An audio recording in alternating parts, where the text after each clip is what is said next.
Hola, bienvenido seas a esta tu Academia de Negocios. En esta ocasión vamos a analizar los mecanismos administrativos de Frederick Taylor, porque en el video anterior ya vimos su primera aportación que fueron sus 4 principios, así que si no lo has visto, por favor ve a revisarlo. Y la siguiente aportación de Taylor dentro de la escuela científica es precisamente los mecanismos administrativos.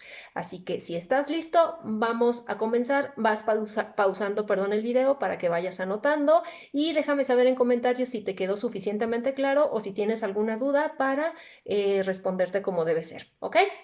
Bueno, primer principio, no es cierto, primer mecanismo administrativo es la supervisión funcional. Recordemos que para Taylor el hombre no era otra cosa más que un engranaje en una maquinaria, era una partecita, sí muy importante, pero principalmente no se le veía tanto como ser humano, sino como máquina. Entonces me interesa no precisamente lo que piensa y lo que siente y cómo se desenvuelve o el desarrollo de las relaciones humanas dentro de la empresa, sino cómo funciona y que me funcione muy bien y que haga sus tareas como las debe hacer. Entonces, para él, la supervisión funcional era muy importante, ya que decía que el ser humano como tal tenía que estar siendo supervisado, tenía que estar siendo revisada todas sus actividades para precisamente verificar que todo lo hiciera y además lo hiciera bien. Hasta ahí a lo mejor estás de acuerdo conmigo que digas, ok, está bien, es un mecanismo de control, tenemos que como líderes, como jefes, tenemos que garantizar que el trabajo salga y que además salga bien hecho. Eso está perfecto, pero al empleado no nos encanta tanto estar siendo supervisados constantemente. Si te pongo el ejemplo de un cajero, a lo mejor una señorita que ingresó. Imagínate tú cualquier institución bancaria y entonces apenas está en entrenamiento y obviamente no es como que sepa contar los billetes así de rapidísimo, y si tiene el supervisor acá como de muévete y atiende rápido y es que ya llegó otro y tienes que avanzar y vas muy lenta y tal, muy probablemente, lejos de ser más funcional, probablemente se va a equivocar, se va a poner nerviosa, se va a sentir presionada, no le va a encantar su trabajo y eso lo va a reflejar, eso lo va a sentir el cliente o el usuario, ¿cierto? Entonces, no está tan padre que nos estén supervisando constantemente. Sin embargo, para Taylor, repito, era uno de sus mecanismos administrativos el decir, pues es que yo como jefe tengo que estar supervisando de manera, repito, funcional, que mis empleados estén haciendo las cosas y las estén haciendo bien. Segundo mecanismo administrativo, el principio de la excepción.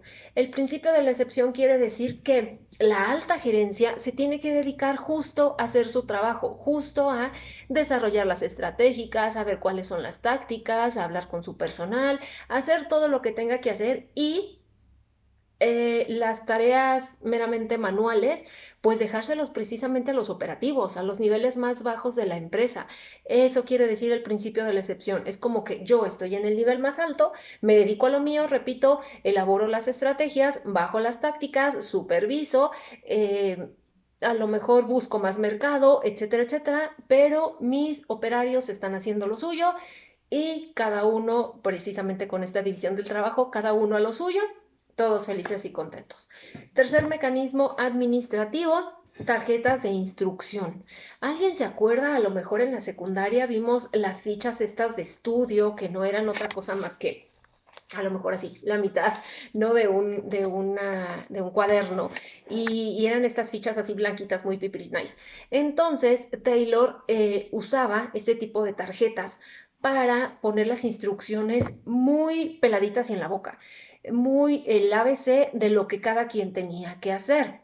De esta forma, él decía que si el ser humano tenía que producir y producir y producir, y precisamente no teníamos que tener errores porque nos cuestan y no podemos perder el tiempo porque también nos cuesta, pues entonces dijo, en este tipo de tarjetas les voy diciendo paso a pasito qué tienen que hacer, cuándo lo tienen que hacer, cómo lo tienen que hacer, y así día a día o cada jornada, pues entonces al yo tener este tarjetón de instrucción, lo voy siguiendo como si fuera pues una receta de cocina donde haces esto y luego vas a hacer aquello y posteriormente vas a hacer tal cosa. Era muy, muy dado de ello.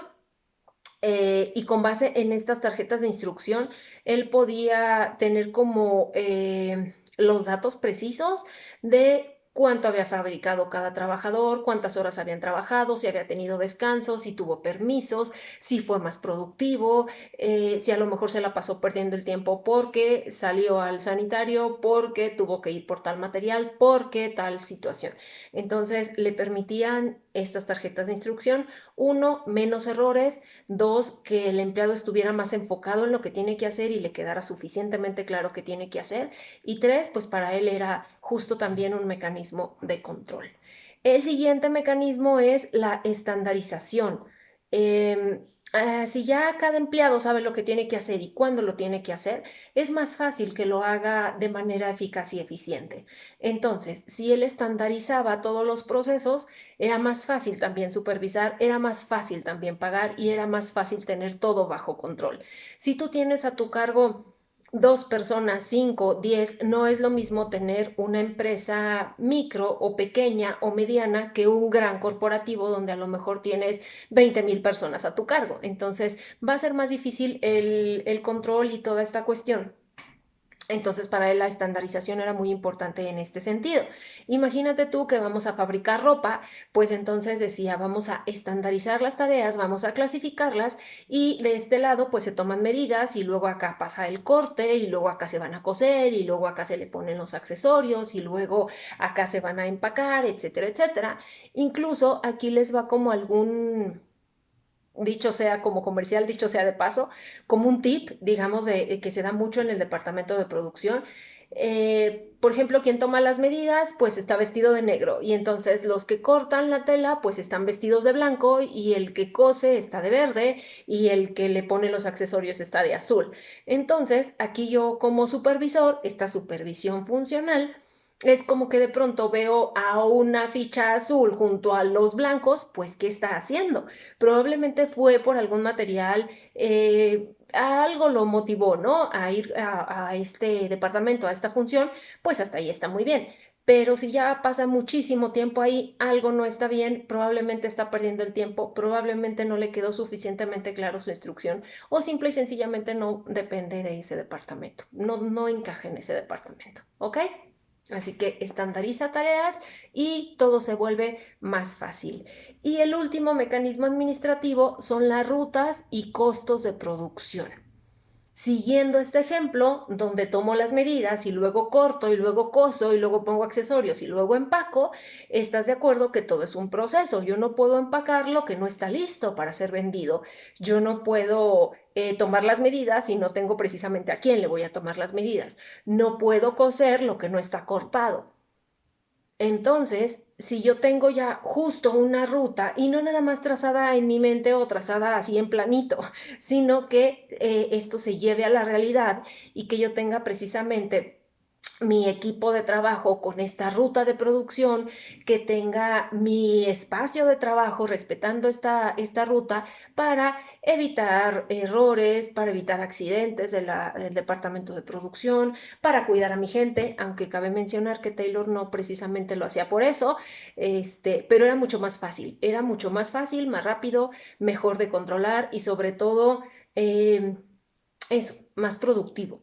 Se aprovechaba mucho más el tiempo, entonces al tener esta ruta de producción como debería ser, todo salía más rápido y de esta forma nos lleva precisamente a conocer los costos de producción, saber exactamente cuánto nos está costando por unidad o por lote o por lo que sea que estamos produciendo, pero no va a ser lo mismo producir una libreta que producir 100 y que hay diferentes tipos de libreta. Es que esta tiene resorte, esta es únicamente así con pegamento, es que esta tiene 100 hojas, hay de 50, hay forma francesa, hay forma italiana, etcétera, etcétera. Si yo tengo estandarizado y tengo toda mi ruta de producción, puedo saber exactamente cada fase cuánto me gasté, cuánto me gasté en cada unidad, cuánto me gasté, como te digo, en cada lote, etcétera, etcétera. De esta forma puedo sacar costos, que ese es tema de otro video, cómo sacar exactamente los costos de producción, pero a Taylor le funcionaba muchísimo más, repito, para tener el control adecuado, no precisamente de su gente, sino de la producción como tal, del aprovechamiento de todos los recursos y de hacer más con menos para sacarle todo el provecho al ser humano como tal, que recordemos que no es como que, o alguna de las críticas que se dieron principalmente al padre de la administración científica, es que veía al ser humano como una máquina y no como alguien que piensa, que siente, que experimenta, que necesita tener relaciones humanas. Para eso tenemos otro video. Hoy por hoy, Escuela de la Administración Científica, estos fueron los mecanismos administrativos. Espero haya quedado suficientemente claro, que te súper sirva esta información. Te invito a suscribirte y te veo en la próxima. Bye.